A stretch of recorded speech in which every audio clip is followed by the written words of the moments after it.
Welcome to Edinburgh, City of Literature. In fact, Edinburgh was the first city to be given the status of Unesco City of Literature. The city has a long historical relationship with literature, birthplace of authors including Sir Arthur Conan Doyle, author of the Sherlock Holmes series, and Robert Louis Stevenson, author of works including The Strange Case of Dr. Jekyll and Mr. Hyde and Treasure Island. Today it is home to the world-renowned International Book Festival and should be near the top of any literature lovers' travel list. But given that Edinburgh is overflowing with bookish things to see and do, I thought in today's book break I would give you a literary tour of the city itself. But with literary sites around every corner in the capital of Scotland, we better get out there and on our way. Now, when it comes to any tour of Edinburgh, the perfect place to start is of course the bottom of the Royal Mile. Not far up you'll find our first destination. If you turn down Crichton's Close, you'll find yourself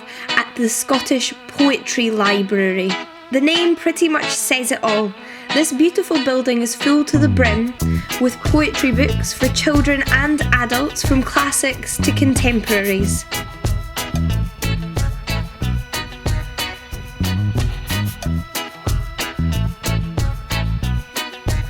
A little farther up, on the other side of the Royal Mile, you'll find a statue that you might want to take a closer look at. This is Robert Ferguson, a Scots poet and one of the poets whose works were inspiration to the famous Scottish poet Rabbie Burns. Sadly, Ferguson passed away at a mere 24 years of age. But this statue was erected to commemorate him outside of the graveyard in which he is buried.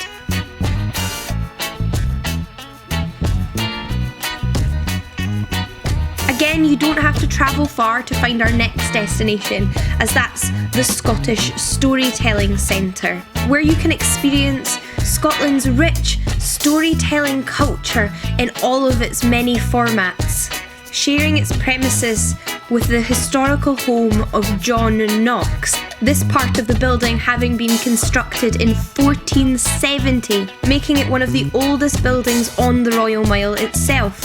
And there is, of course, a little bookshop inside. If you turn off the Royal Mile and head to Drummond Street, you'll find yourself a plaque dedicated to the memory of Robert Louis Stevenson, famous Scottish author. Edinburgh is full of these little hidden literary gems. Turning onto George IV Bridge, you'll find two very special libraries, the Central Library and, most importantly, the National Library of Scotland. This is both the largest library in Scotland and the World Centre for the Study of Scotland and Scots. Within its walls are many rare manuscripts, and it regularly hosts literary exhibitions which are open to the public.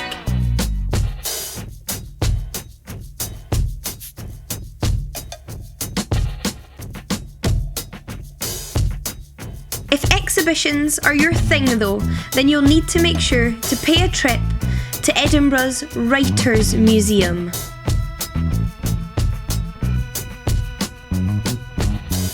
Located a little way down from the library, at the top of the mound in Lady Stair's house, it brings to life the lives of three famous Scottish authors, Robert Burns, Walter Scott, and Robert Louis Stevenson. You don't have to look far to find another dedication to Walter Scott, however. Visible from much of the centre of Edinburgh is the Walter Scott's monument, situated in Princes Street Gardens.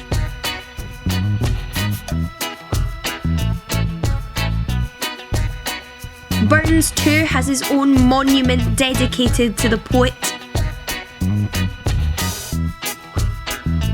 But I've saved my personal favourite for last, and that is this statue, which is, of course, of Sherlock Holmes, the character created by Sir Arthur Conan Doyle, located at the top of Leith Walk.